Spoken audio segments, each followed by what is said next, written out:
Part 1. The Capture. The stars looked peaceful through the cockpit window of the cargo ship Endeavour. Marcus Chen sat in the pilot's seat watching the endless black space filled with tiny white dots. He had been flying cargo runs for 3 years. Now, carrying supplies between Earth's colonies. It was quiet work, and that was exactly what he wanted. Marcus was tired of war, tired of fighting, tired of watching good people die. "Coffee's ready, Captain," called Jenny from behind him. She was the ship's engineer, a young woman from Mars colony who could fix anything with her hands. Marcus liked her because she never asked about his past. "Thanks, Jenny." Marcus took the cup and smiled. The coffee tasted terrible, but it was hot.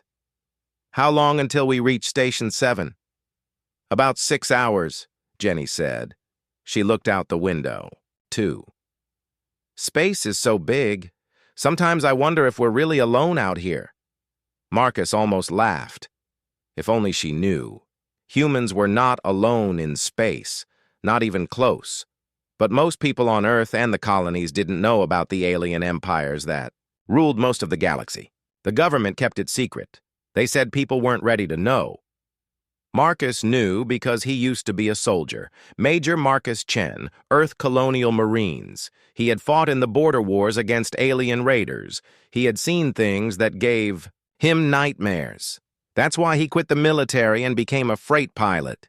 He wanted a simple life, far from war. But war has a way of finding you. The attack alarm started screaming. "What's that?" Jenny jumped, spilling her coffee. Marcus was already moving. His soldier training kicked in like it never left. "Get to the escape pods! Now!" "But what's now, Jenny?" Marcus looked at his screens. 3 ships were coming fast. They were big, made of dark metal with strange designs. He recognized them immediately. Zephyrian raiders. The Zephyrians were one of the most dangerous alien races in the galaxy. They had 4 arms, bodies covered in crystal-like armor, and they loved to fight. They also loved to take slaves. Marcus tried to run. The Endeavour was fast for a cargo ship, but not fast enough. The alien ships caught up in minutes. "Attention, human vessel," a voice spoke in broken English over the radio. "Stop your engines. Prepare to be boarded. Resist and die." Marcus looked at his weapon systems. The Endeavour had only basic shields and 2 small guns. The raiders had enough firepower to blow them apart 10 times over. "Captain," Jenny's voice came from the intercom. "The other crew members won't come to the pods. They say they want to fight." Marcus closed his eyes. He knew what would happen if they fought. The Zephyrians would kill everyone just for fun. "Tell them to stand down," Marcus said. "We surrender." "But, sir, we surrender, Jenny. That's an order." Marcus turned off the engines and put his hands up, even though no one could see him. Maybe if they surrendered peacefully, the raiders would just take the cargo and leave. He was wrong. The first raider ship attached to the Endeavour with a loud clang. Marcus heard cutting sounds as they burned through the hull. Then came the sound of boots, heavy metallic boots with 4 legs instead of 2. Marcus stood up slowly and walked to the main corridor. His crew was waiting there. 5 people total. Jenny the engineer, Tom and Sarah who handled cargo, Old Pete who cooked their meals, and Rodriguez who helped with navigation. They all looked scared. "Just stay calm," Marcus told them. "Do what?" "They say, don't fight back." The airlock door exploded inward. Zephyrian warriors poured through the opening like a nightmare. They were 8 feet tall, covered in natural armor that looked like purple crystals. Each one had 4 arms holding different weapons. Plasma rifles, energy swords, and tools Marcus didn't recognize. Their faces were the worst part. Zephyrians had eyes like black holes and mouths full of sharp teeth. When they smiled, it looked like death itself was grinning at you. "Humans!" The leader spoke in perfect English now. "On your knees!" Old Pete was too slow. A Zephyrian warrior hit him with the back of his rifle. Pete fell down and didn't get up again. Blood spread across the floor. Pete! Jenny screamed. The warrior raised his weapon to hit her too. Marcus stepped forward. Wait, he said. We surrender. No need to hurt anyone else. The leader turned to look at Marcus. He was even bigger than the others, with scars covering his crystal armor. You speak for these humans? Yes. The leader studied Marcus for a long moment. Marcus could feel those black eyes looking right through him, seeing things he didn't want. Anyone to see? You were a soldier, the leader said. It wasn't a question. Marcus said nothing. The leader smiled his terrible smile. I can smell the war on you, human. You have killed before, many times.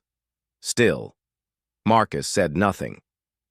Chain them, the leader ordered his warriors. All except the soldier. Him I want to examine personally. Heavy metal chains were put on the crew's wrists and ankles. The chains were too heavy for humans to break. Jenny looked at Marcus with tears in her eyes. It will be okay, Marcus lied. Just stay strong. The Zephyrians pushed the crew toward their ship. Marcus was left alone with the leader. My name is War Commander Thys, the alien said. And you are? Marcus Chen. Rank? Marcus hesitated. I'm a freight pilot now. Thys hit him in the stomach with his lower right arm. Marcus doubled over, gasping for air. I asked for your rank. Soldier. Major, Marcus wheezed. Major Marcus Chen. Better. Thys grabbed Marcus by the throat with two of his hands and lifted him off the ground. A major? That means you commanded other soldiers, killed many enemies. Yes, I can see it in your eyes. Marcus couldn't breathe. Black spots danced in his vision. You will make excellent entertainment, Thys continued. The fighting pits of Corvash Prime always need fresh meat, especially meat that knows how to fight back. He dropped Marcus to the floor. Marcus gasped and coughed, trying to get air back into his lungs. The fighting pits? Marcus managed to ask.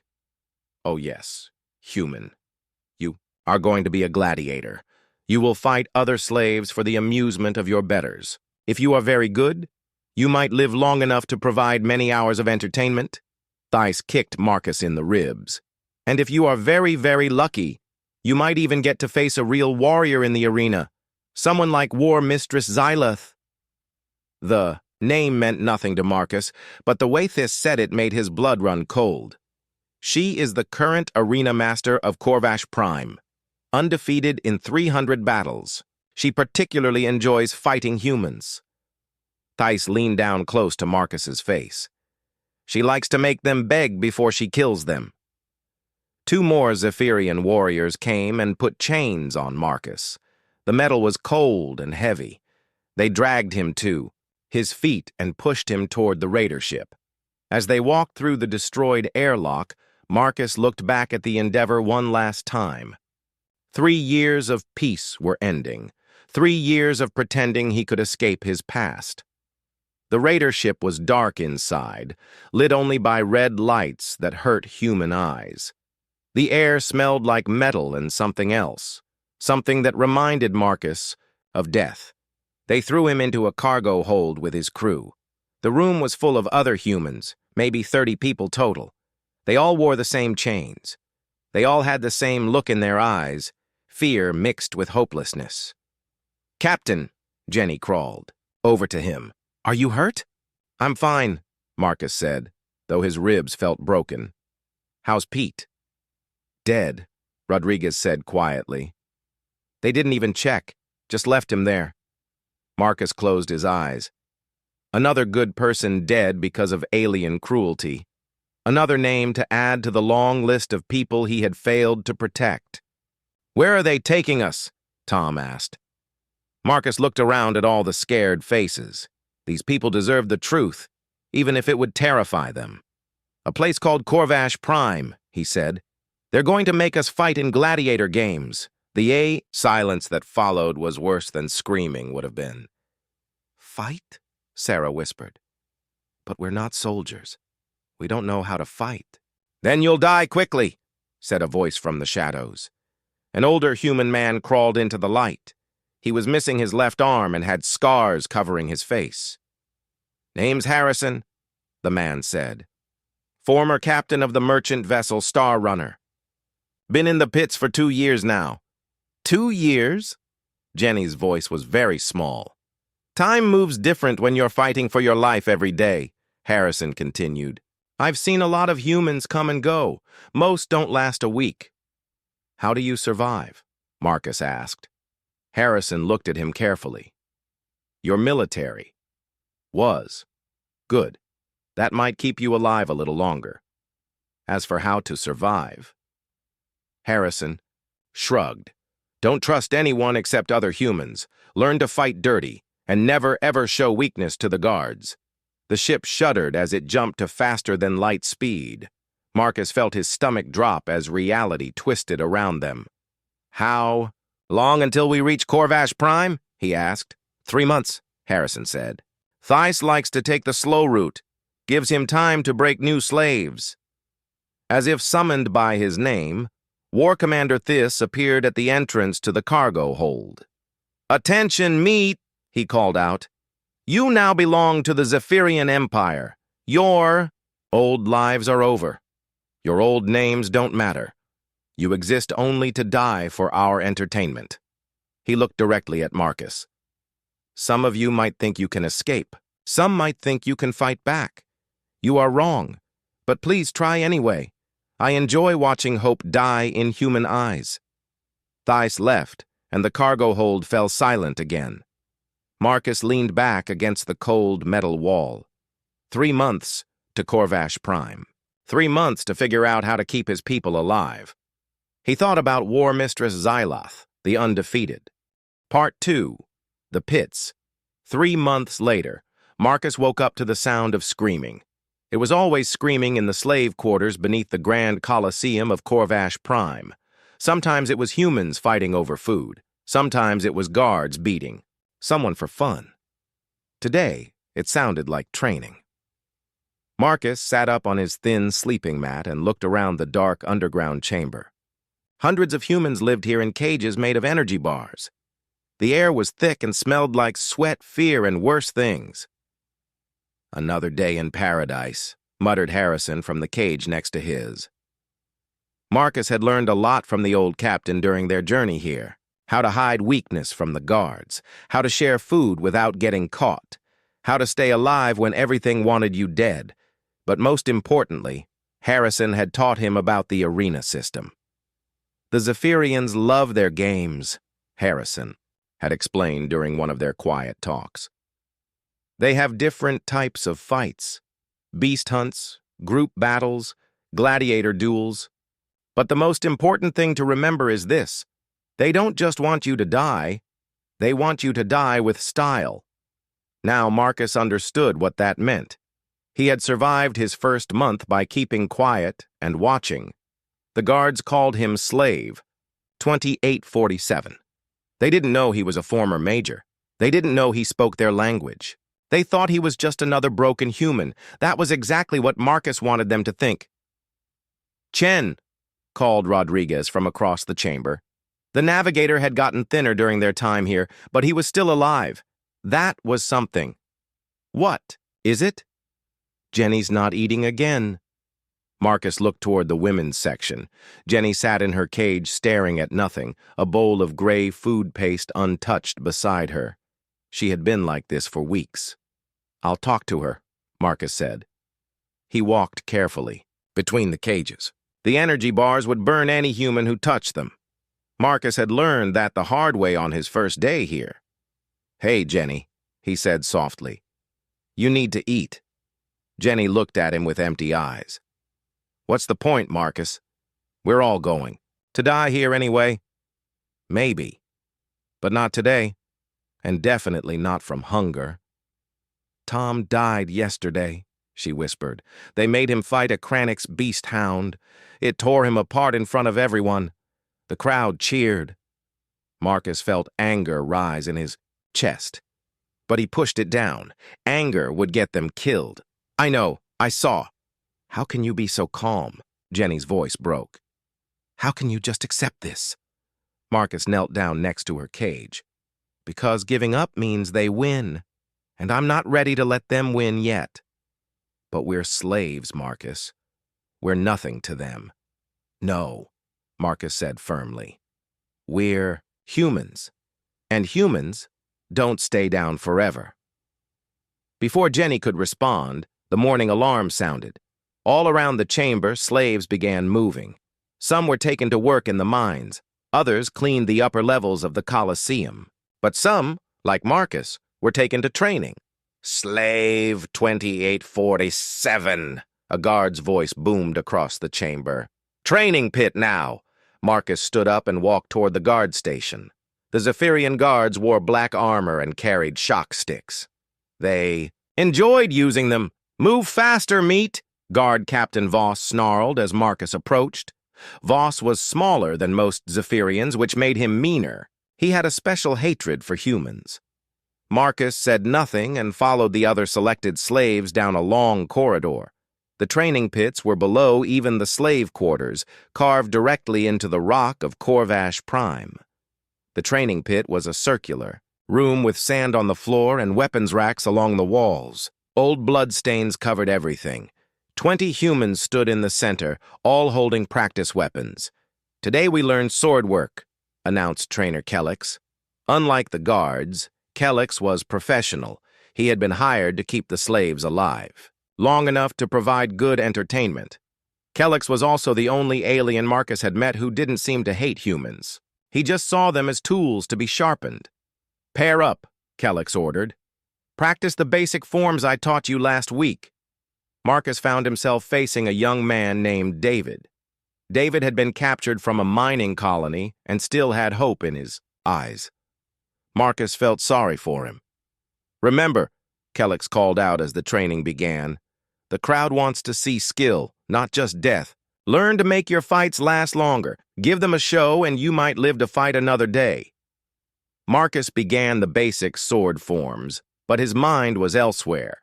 He was watching Kellex, studying how the trainer moved. He was listening to the guards, learning their routines. He was memorizing the layout of the training area. Most importantly, he was hiding his real abilities.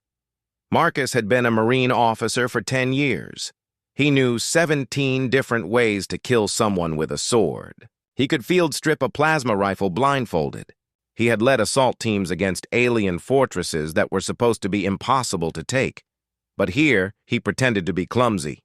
He held his practice sword wrong on purpose. He stumbled during the basic movements. "You're terrible at this," David whispered during a break. "Yeah," Marcus agreed. "Good thing I'm not planning to be here long." David stared at him. "What do you mean?" Before Marcus could answer, an alarm started ringing. Different from the morning alarm, this one was higher-pitched, more urgent. All the guards stopped what they were doing. Kellex looked confused. "What's that alarm?" David asked. "VIP arrival," Kellex said slowly. "Someone important is coming to the Colosseum." Guard Captain Voss received a message on his communication device. His ugly face grew even uglier as he listened. "All training stops," Voss announced. "Slaves back to quarters immediately." As they were herded back to their cages, Marcus heard the guards talking in their own language. He understood every word, but kept his face blank. "War Mistress Xyleth is coming," one guard said. "She wants to inspect the new human stock." "Why?" another guard asked. "She has enough slaves for her exhibitions." "Orders from the Arena Council. They want to stage something special for the Hegemon's birthday celebration." Marcus felt ice in his veins. The Hegemon was the ruler of the entire Zephyrian Empire. If they were planning something special for his birthday, it meant a lot of humans were about to die. Back in the slave quarters, news spread quickly. War Mistress Xyleth was coming. The undefeated champion, the human killer. "I heard she once fought 50 humans at the same time," whispered one slave. "My friend in Block 7 said she drinks human blood before every fight," said another. Marcus listened to the rumors and tried to separate truth from fear. From what he had learned, Xyloth was genuinely dangerous. She had been arena master for 5 years. In that time, no human had lasted more than 10 minutes against her, but she was still just one alien, and Marcus had killed aliens before. 2 hours later, she arrived. The slave quarters fell silent as War Mistress Xyloth entered with her escort. She was taller than the other Zephyrians, with gold markings on her crystal armor. Her 4 arms moved with perfect grace, and her black eyes seemed to see everything. She walked slowly between the cages, examining the humans like someone choosing meat at a market. "These are your best?" she asked Guard Captain Voss in their language.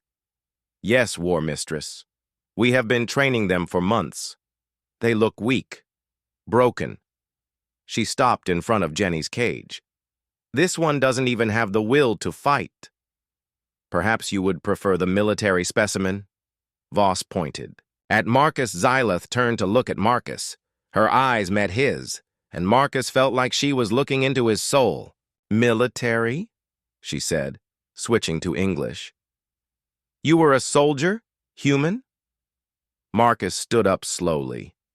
Every instinct told him to stay quiet, but something in her tone made him respond. "I was." "What rank?" "Captain," Marcus lied. No need to tell her. He had been a major. Xyloth smiled, showing her sharp teeth. "A captain? How interesting." She walked closer to his cage, studying him like a predator studies prey. "You know who I am?" she asked. "War Mistress Xyloth, Arena Master of Corvash Prime." "Good. Then you know what I do to humans in the arena." Marcus said nothing. "I kill them," she continued. "Slowly, painfully. The crowd loves to watch human warriors break. It reminds them that your species is inferior." Still, Marcus said nothing. Xyloth's smile grew wider. "But you might be different. You have something in your eyes. Something that hasn't been broken yet." She turned to Guard Captain Voss. "I want this one prepared for the Hegemon's birthday games, something special." "What did you have in mind, War Mistress?" "A demonstration, the taming of a human soldier." She looked back at Marcus. "You will fight me in the arena, little captain, in front of 100,000 witnesses, and when I defeat you, you will kneel before me and beg for mercy." She leaned close to the energy bars of his cage. "And when you beg, all the galaxy will know that humans are fit only to serve their betters." Then she did something that surprised everyone. She gathered saliva in her mouth and spat through the energy bars. The spit hit Marcus in the face and slowly dripped down his cheek. "Think about that while you train, slave," she said. "In 3 days you will kneel before me in the arena. You will beg for your pathetic life, and then I will kill you anyway, because that is what humans deserve." Marcus wiped the spit away slowly. His expression didn't change. He didn't speak. But something shifted behind his eyes, something cold and dangerous. Jenny saw it. Harrison saw it. Even some of the guards seemed to sense it. For the first time since arriving on Corvash Prime, Marcus allowed himself to remember who he really was. Not Slave 2847, not a broken freight pilot, Major Marcus Chen. Part 3. The Arena. The day of the fight arrived with the sound of drums. Marcus woke to thunderous beating that echoed through the slave quarters. Above them, 100,000 aliens were taking their seats in the Grand Colosseum. Today was the Hegemon's birthday, and they wanted blood. "Time to go, meat," Guard Captain Voss said as he opened Marcus's cage. "Your big day has arrived." Marcus stood up slowly. He had spent the last 3 days in meditation, preparing his mind and body. The other slaves watched him with a mixture of fear and hope. They all knew what was about to happen. "Remember what I taught you," Harrison whispered as Marcus walked past. "Stay low, move fast, and—" "I know," Marcus said quietly. "Take care of the others." Jenny reached through her cage bars and touched his hand. Come back alive, she said. Marcus squeezed her fingers gently. I will. The guards escorted him through corridors he had never seen before. These tunnels led to the arena preparation chambers, where gladiators got ready for battle. The walls were covered with weapons and armor from a dozen different worlds. Strip, ordered a Zephyrian armorer. Put on the gladiator gear. Marcus removed his slave clothes and looked at what they had given him. Leather chest armor that barely covered. His vital organs, arm guards that left his shoulders exposed, leg protection that stopped at his knees. It was designed to protect just enough to make the fight last longer, but not enough to actually save his life. The weapons rack held basic gladiator equipment, short swords, small shields, spears, and nets. Nothing fancy, nothing that would give him an unfair advantage. Marcus picked up a simple short sword and tested its weight. The blade was sharp enough, but it was nothing compared to the high-tech weapons he had used as a Marine. Still, a weapon was a weapon. You look nervous, human, said a guard with amusement. Marcus wasn't nervous. He was calculating. The arena was circular, about 50 meters across, sand floor for footing, high walls to prevent escape, viewing boxes for the important aliens. And somewhere up there, War Mistress Xyleth was getting ready to humiliate him. Time to go, Voss announced. They led Marcus through a final tunnel that opened into blinding sunlight. The roar of the crowd hit him like a physical force. 100,000 voices screaming for entertainment. Marcus stepped onto the arena sand and looked up at the massive Colosseum. Aliens of every species filled the seats. Zephyrians, Kraniks, Vorthak, and dozens of others he didn't recognize. All here to watch a human die. In the center of the arena stood a platform where important figures sat. Marcus could see the hegemon himself, a massive Zephyrian covered in golden armor. Next to him sat other high-ranking officials from across the empire. Ladies, gentlemen, and beings of all species, the announcer's voice boomed across the Colosseum. Welcome to the hegemon's birthday celebration. The crowd cheered louder. Today we present a special exhibition, the taming of a human soldier. Marcus walked to the center of the arena, his face calm. The betting displays around the Colosseum showed the odds. 500 to 1 against him lasting more than 5 minutes. 1,000 to 1 against him actually winning. Smart money, Marcus thought. In the red corner, the announcer continued, we have Slave 2847, a former human military officer who still believes his species can fight. Boos and laughter filled the air. Someone threw a piece of fruit at Marcus. He didn't flinch. And in the blue corner, the undefeated champion of Corvash Prime, winner of 300 arena battles, War Mistress Xyleth. The crowd erupted as Xyleth entered the arena. She was magnificent and terrifying. Her crystal armor had been polished to mirror brightness, reflecting the sunlight like a deadly rainbow. Her forearms carried traditional Zephyrian blade staffs, weapons that could slice through steel. Golden decorations marked her as nobility, but it was her movement that impressed Marcus the most. She walked with the confidence of someone who had never lost. Every step was perfect. Every gesture was controlled. This wasn't just a warrior. This was an artist of death. Xyleth raised her weapons to salute the hegemon's box. The crowd went wild. She was their champion, their pride, their proof that other species were inferior. Then she turned to face Marcus. Look at him, she called out, her voice carrying clearly across the arena. Look at this creature that thinks it can stand against a true warrior. More cheers from the crowd. Today you will all witness the truth about humans, Xyleth continued. They are weak, they are cowardly, they are fit only to serve their betters. She began walking toward Marcus, spinning her blade staffs in a complex pattern that made them blur with speed. You! She pointed one weapon at Marcus. You will kneel before me in front of all these witnesses. You will beg for mercy like the pathetic animal you are. And then you will die, knowing that your entire species is worthless. The crowd was screaming now, demanding blood. Marcus stood quietly in the center of the arena. He hadn't moved since entering, hadn't spoken, hadn't even changed his expression. "What's wrong, little soldier?" Xyloth called out mockingly. "Are you too frightened to speak? Have you already accepted your fate?" Still, Marcus said nothing. Xyloth stopped about 10 meters away from him. "Very well.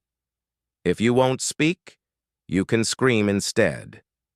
She raised all 4 blade staffs and launched into a ritual challenge. It was a formal declaration in the ancient Zephyrian language, listing Marcus's supposed crimes against their honor. The crowd loved it. This was how proper duels were supposed to begin. Marcus used the time to study his opponent. Xyloth was skilled, no doubt about it. Her weapons handling was perfect. Her stance was textbook. Her confidence was absolute. Might was also making the same mistake that every alien warrior made when facing humans. She was fighting for honor instead of survival. The ritual challenge ended. Xyloth spun her weapons faster, building up to her famous opening attack. The crowd held its breath. "Any last words, human?" she asked. Marcus finally spoke. His voice was quiet, but it carried clearly in the sudden silence. "Yeah," he said. "You talk too much." Xyloth's eyes flashed with anger. "Die, you insolent!" The starting horn sounded. Xyloth exploded into motion. Her opening attack was a thing of beauty, a 4-armed spinning strike that had overwhelmed every opponent she had ever faced. The blade staffs moved so fast they created a whirlwind of deadly metal. It should have cut Marcus into pieces instantly. Instead, Marcus did something no Zephyrian had ever seen in arena combat. He dropped low and rolled, not backward like a retreating opponent, not sideways like someone trying to escape. He rolled forward, directly into the attack, using his smaller size to slip underneath the spinning weapons. The crowd gasped. This wasn't how gladiator fights worked. You were supposed to meet weapon with weapon, skill with skill, honor with honor. Humans didn't fight with honor. They fought to win. Marcus came out of his roll directly behind Xyloth. Before she could turn around, he struck with his short sword. Not at her armor. That would just bounce off. He hit the back of her left knee, right at the joint where her natural crystal plating was thinnest. Xyloth stumbled as her leg nearly gave out. She spun around, swinging her weapons wildly, but Marcus was already moving again. "What? How did you?" she started to say. Marcus didn't give her time to finish. He feinted left, then dove right, staying low to the ground. Xyloth's weapons whistled through the air where his head had been a second before. The crowd was confused now. This wasn't going according to plan. The human was supposed to stand and fight properly, not dart around like some kind of animal, but Marcus wasn't fighting like a gladiator. He was fighting like a marine. Every move was calculated for maximum efficiency. Every strike targeted weak points that most aliens didn't even know they had. Every dodge was designed to put him in position for the next attack. Xyloth tried to regain control with a powerful overhead strike using all 4 weapons. It was a devastating attack that could crush a Kranix battle tank. Marcus sidestepped and let the weapon slam into the sand where he had been standing. While Xyloth was recovering from the missed strike, he moved in close and struck again, this time at the nerve cluster near her right shoulder. Her upper right arm went numb instantly. "Impossible!" Xyloth gasped. "How do you know our anatomy?" "I studied," Marcus said simply. He had indeed studied. During the 3-day journey to Corvash Prime, he had watched every Zephyrian guard. He had memorized their movement patterns, their balance points, their vulnerable spots. While they thought he was just a broken slave, he had been learning how to kill them. Xyloth backed away, trying to create distance, but Marcus stayed with her, pressing his advantage. This wasn't a duel anymore, it was a hunt. She swung her remaining 3 weapons in a desperate combination attack. Marcus ducked under the first swing, blocked the second with his sword, and used his free hand to grab her lower left wrist. Zephyrians were stronger than humans, but they weren't used to close-quarters grappling. Marcus twisted her wrist in a direction it wasn't meant to go. She dropped one of her blade staffs with a cry of pain. The crowd was silent now. This wasn't possible. Humans didn't fight like this. They didn't move like this. They didn't win like this. 20 seconds had passed since the horn sounded. Xylith tried to use her remaining 2 weapons to create space, but Marcus stayed inside her guard. He was too close for her long weapons to be effective. With surgical precision, he struck the nerve. Part 4. 30 seconds. Marcus stood in the center of the arena, pointing his sword at the hegemon's box. 100,000 aliens stared at him in complete shock. The silence was so deep that Marcus could hear his own heartbeat. War Mistress. Xylith lay unconscious at his feet. The undefeated champion. The human killer. The pride of the Zephyrian Empire. Beaten in 30 seconds by a slave. "This is impossible," someone whispered in the crowd. But the evidence was right there on the arena sand. Marcus lowered his sword and looked around the Colosseum. His eyes found the betting displays that were still flashing error messages. Nobody had prepared for this outcome. "Attention!" Marcus called out. His voice wasn't loud, but in the silence it carried to every corner of the massive arena. "My name is Major Marcus Chen, Earth Colonial Marines. Serial number 2847 Delta 9. A ripple of movement went through the crowd. Guards were reaching for their weapons. Officials were talking rapidly into communication devices. "I want to make something very clear," Marcus continued, his voice steady and calm. "You all came here today expecting to watch a human beg for mercy. You wanted to see proof that my species is weak." He gestured down at Xylith's motionless form. "Instead, you learned something important. We're not weak, we're not broken, and we're definitely not slaves." The hegemon leaned forward in his golden chair. Even from a distance, Marcus could see the alien ruler's black eyes fixed on him with deadly focus. "You made one critical mistake," Marcus said, now speaking directly to the hegemon. "You assumed that because we lost this war, we forgot how to fight them." Security forces were moving now. Marcus could see armed guards entering the arena through multiple gates. They carried energy weapons and riot shields. There were too many to fight, but Marcus wasn't done talking. "Your warrior here," he nodded toward Xylith, "is skilled. I'll give her that. 300 victories is impressive. But she fights like someone who's never faced real danger. She fights for honor, for sport, for entertainment." Marcus walked closer to the center of the arena, making sure everyone could see him clearly. "Humans don't fight for honor. We fight for survival. We fight to protect what matters to us. And right now, what matters to me are the humans suffering in your slave pits." The security forces were almost in position. Marcus estimated about 50 guards, all heavily armed. Even for a Marine. Those weren't good odds, but he wasn't trying to win a fight. He was trying to win something much more important. "I could have killed her," Marcus said, looking up at the hegemon again. "In the first 10 seconds, her throat was exposed when she did that spinning attack. Her heart was unprotected when she tried the overhead strike. I had a dozen opportunities to end her life." He paused, letting that sink in. "But I didn't kill her. Do you know why?" The crowd waited. "Because I wanted all of you to understand something.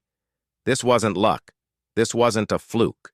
This was a human warrior fighting at maybe 30% of his actual capability, and it was still enough to defeat your best." Marcus smiled grimly. "Now imagine what we could do if we were actually trying."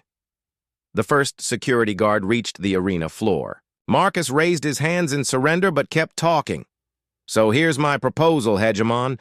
Every human in your empire fighting for their freedom in these very arenas. Winner takes all. Either we go home free, or we die trying." The hegemon stood, up from his golden chair. When he spoke, his voice boomed across the Colosseum through hidden speakers. "You dare to negotiate with me, human? You dare to make demands?" "I'm not making demands," Marcus replied calmly. I'm offering you an opportunity. To do what? To save face? The crowd murmured. This was not how arena exhibitions were supposed to go. Marcus continued. Right now, 100,000 beings from across your empire have just watched a human slave defeat your champion in 30 seconds. They've seen your betting systems crash because nobody thought it was possible. The security guards surrounded Marcus now, but the hegemon held up a hand to stop them from attacking. You can kill me, Marcus said. You can execute every human in your slave pits, but you can't undo what just happened here. The story will spread. Every species in your empire will know that humans aren't the weak creatures you claimed we were. Marcus looked around at the crowd again. Many aliens were talking excitedly to each other. News reporters from different worlds were broadcasting live feeds. The story was already spreading beyond Corvash Prime. Or, Marcus continued, you can turn this into something that shows your strength instead of your weakness. Give the humans a chance to fight for their freedom. If we lose, you get the entertainment value and proof that this was just a fluke. If we win, Marcus shrugged. Well, then you'll have shown the galaxy that your empire is fair and honorable. The hegemon was quiet for a long moment. Marcus could see him thinking, weighing options. And if I refuse your proposal, the hegemon asked, then you refuse. I can't force you to do anything. But ask yourself this, what does it say about the mighty Zephyrian Empire if you're afraid to let a bunch of weak humans fight for their freedom? That hit home. Marcus could see it in the way the hegemon's crystalline features hardened. You are playing a dangerous game, human. No, Marcus said. I'm not playing at all. This is as serious as I get. Suddenly, War Mistress Xyloth groaned and began to wake up. Her 4 eyes opened slowly, unfocused and confused. What? What happened? She mumbled in her own language. Marcus knelt down beside her. You lost, he said simply in Zephyrian Xyloth. Tried to sit up, but her arms still weren't working properly. She looked around at the crowd, at the security guards, at Marcus standing over her. This is impossible, she whispered. I am undefeated. I have 300 victories. 301 fights, Marcus corrected gently. But who's counting? Xyloth stared at him with something like horror. How? How did you defeat me so easily? Marcus helped her sit up. Despite everything, he felt no hatred toward her. She was a warrior who had been doing her job. The real enemy was the system that made gladiator games necessary. You fought with skill, Marcus told her. But you fought like someone who's never been in a real war. You made it beautiful, artistic, entertaining. I fought like someone whose life depended on winning. But you're just a human, Xyloth said. Weakly. Yeah, Marcus agreed. And humans are very good at staying alive. The conversation between Marcus and Xyloth was being broadcast to the entire Colosseum. Even though they were speaking in Zephyrian, most of the crowd understood. The hegemon watched this exchange with growing interest. Here was his champion, the symbol of Zephyrian military might, being treated with respect by the human who had just humiliated her. You could have killed me, Xyloth realized. Yes, why didn't you? Marcus looked up at the crowd, then back at her. Because this isn't about revenge, it's about freedom. He stood up and faced the hegemon again. Your move, he called out. The hegemon was quiet for another long moment. Marcus could see advisors whispering urgently in his ear. The crowd was getting restless, demanding answers. Finally, the ruler of the Zephyrian Empire made his decision. Very well, human. You have earned the right to make your proposal official. But understand this. If your people fight for their freedom and lose, they will be executed. All of them. No mercy. Marcus nodded. And if we win? If you win, the hegemon said slowly, all humans currently enslaved in my empire will be freed and transported safely back to human space. The crowd erupted in cheers and boos. Some aliens were excited by the prospect of more entertainment. Others were angry that humans were being given any chance at all. "How many fights?" Marcus asked. 100 humans, fighting in groups and individual combat over the course of 1 week. If 51 of your people survive their matches, you win freedom for all. Marcus did the math quickly. 51% survival rate. Better odds than he had expected. "Deal," he said. "Excellent." The hegemon smiled with his sharp teeth. "The games will begin tomorrow. I suggest you use tonight to prepare your people for death." The security guards moved in to escort Marcus back to the slave quarters. As they led him away, he looked back once at War Mistress Xylath. She was standing now, supported by medics, but her eyes were still on him. "Human," she called out. Marcus stopped. "What is your real rank? You said captain before, but you fight like something more." Marcus smiled.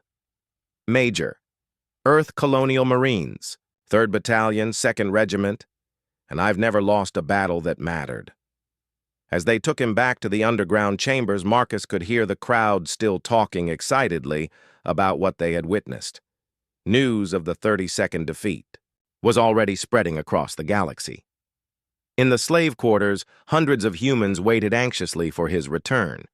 When the guards brought him back, they crowded around his cage despite the risk of punishment. "Marcus!" Jenny called out. "What happened? We heard cheering, then silence, then more cheering."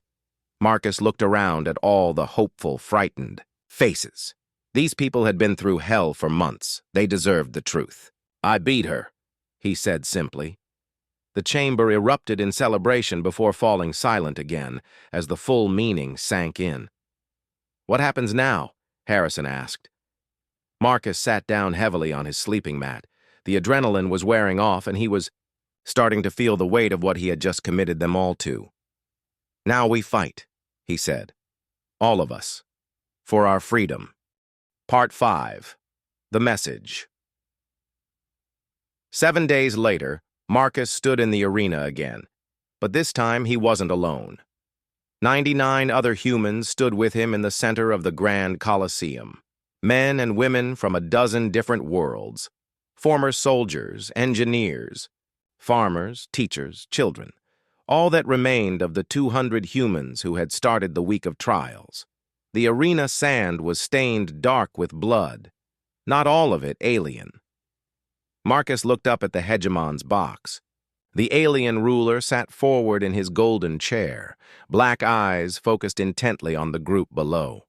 Around him, advisors whispered urgently. The betting display showed odds that changed every few seconds. 51 humans needed to survive to win. Freedom for all enslaved humans in the Empire.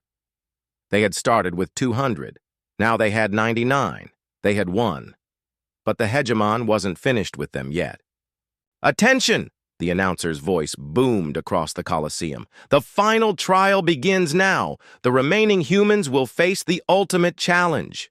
Marcus felt his stomach tighten. This wasn't part of the original deal. One final combat. The A. Hegemon's voice replaced the announcer's. "All 99 humans against the Empire's greatest champion. If even one human survives, your people go free." The crowd cheered wildly. This was the entertainment they had been waiting for. Marcus stepped forward. "That wasn't the agreement." "The agreement," the hegemon said coldly, "was that if 51 humans survived the trials, I would consider granting freedom. I have considered it. My decision is that you must pass one final test." Marcus felt anger rise in his chest, but he pushed it down. He should have expected this. Aliens like the hegemon didn't honor deals with humans. They only respected strength. "Who is this champion?" Marcus called out. The arena gates opened with a thunderous crash. What emerged wasn't a warrior. It was a machine. The battle mech stood, 12 feet tall, armed with plasma cannons, missile launchers, and energy blades. Its armor was thick enough to stop tank rounds. Its sensors could track a dozen targets simultaneously. This was what the Zephyrian Empire used to conquer worlds. The Devastator class war mech, the hegemon announced, undefeated in 400 battles against entire armies. Today it faces 99 exhausted humans with basic weapons. The crowd laughed and cheered. This would be a massacre. Marcus looked at the other humans around him. Jenny was there, somehow having survived the trials despite never being a fighter. Harrison stood to his left, missing his other arm now but still alive. Rodriguez, Sarah, and dozens of others who had become family during their months of captivity.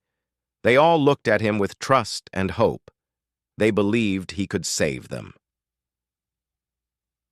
Marcus wished he felt as confident as they did. "Any strategy?" Harrison asked quietly.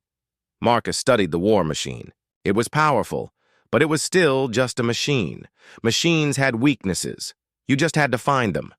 "Spread out," Marcus ordered. "Make it choose targets. Small groups, stay mobile. Don't bunch up." "What about weapons?" Jenny asked. She held a gladiator's net and trident, hardly effective against military hardware. "We use what we have," Marcus said, "and we use what it doesn't expect." The starting horn sounded. The war mech immediately opened fire with its plasma cannons. Bolts of superheated energy slammed into the arena sand where the humans had been standing, but they were already moving, scattering in all directions. Marcus had learned something important during the week of trials. The other humans weren't soldiers, but they were smart. They learned fast, and they fought with the same desperate creativity that had made humanity survive on their dangerous home world. "Team Alpha, get behind it," Marcus shouted. "Beta team, target the joints. Everyone else, stay alive."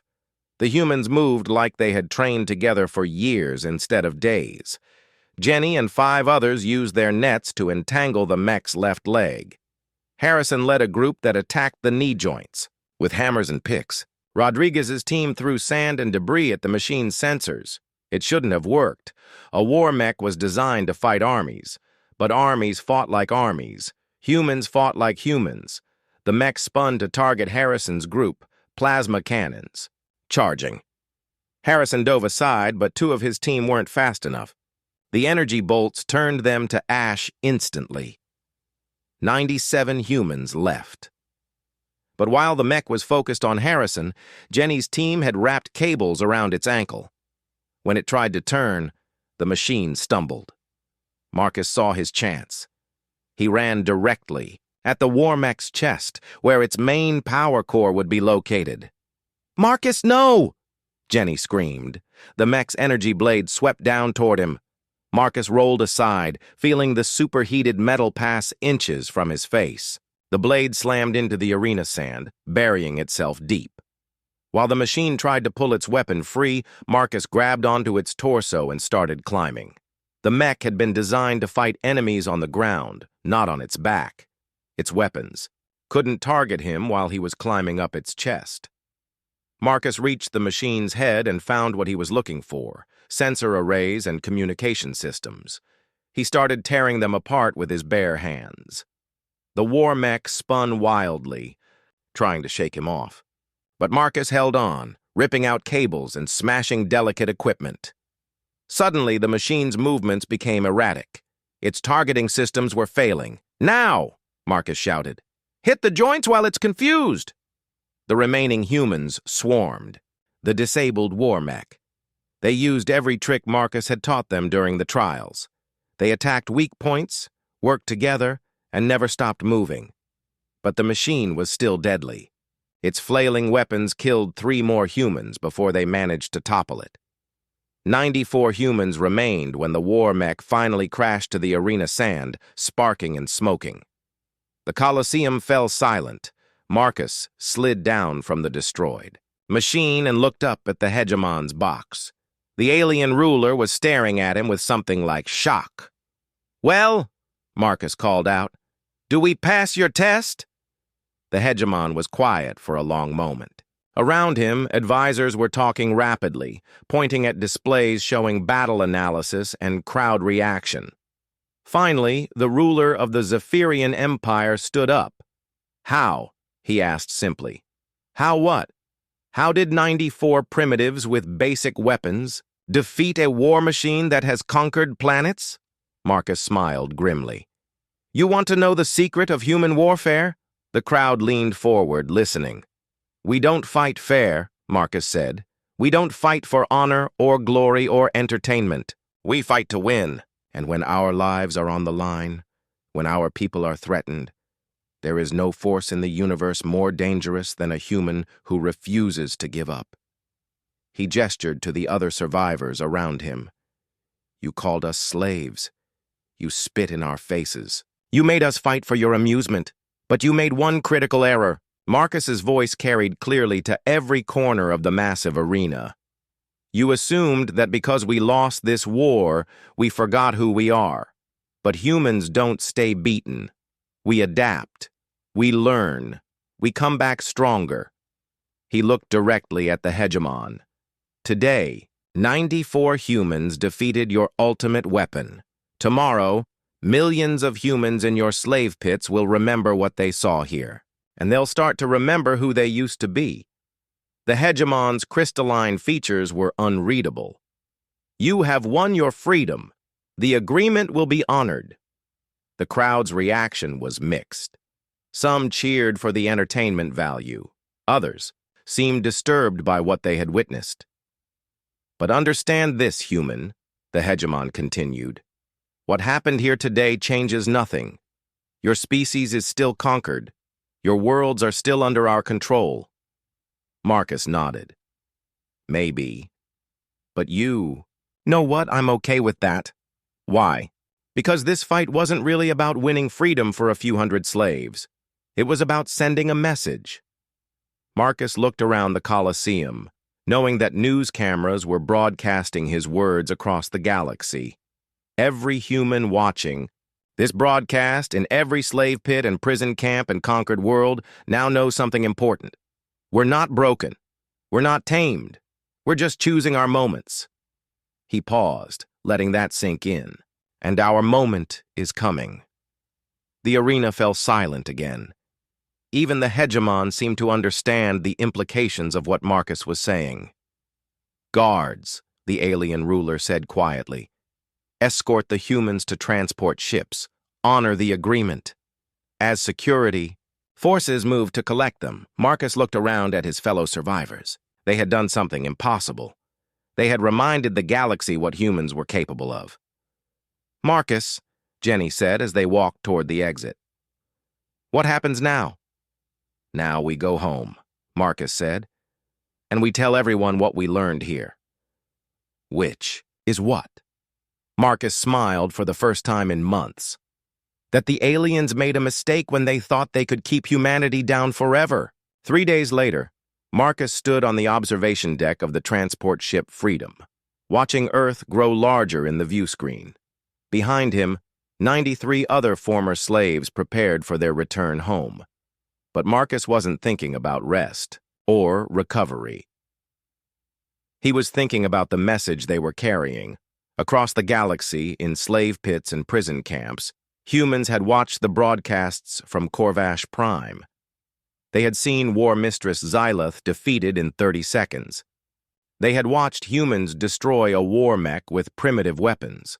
Most importantly, they had heard Marcus's words, "Our moment is coming."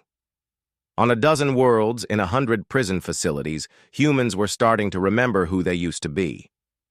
They were beginning to plan, beginning to organize, beginning to hope.